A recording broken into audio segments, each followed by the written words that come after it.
જય સોમનાથ મિત્રો, આજ તો પછી છેલ્લે કુલર લઈ જ નાખ્યું. કેટલા દિવસથી અમે કુલર લેવાનું વિચારતા હતા. કુલર લઈ અને પાછું આવી ગયા હોસ્ટેલના રૂમે.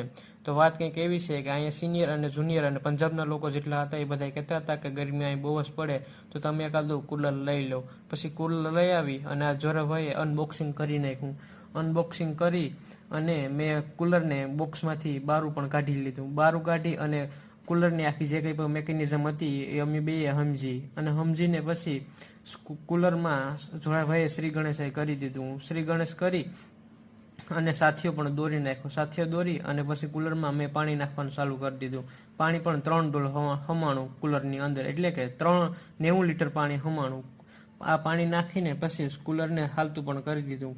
કુલર હાલતું કરીને કુલરની ડાડી એકદમ મસ્ત હવા ખાધી. આ કુલરમાં એક ફ્રીજની પણ સિસ્ટમ હોય છે કે જેમાં તમે દૂધ રાખો તો બગડે નહીં, અને આ કુલરનું પ્રેશર અને હવા સારી એવી હોય.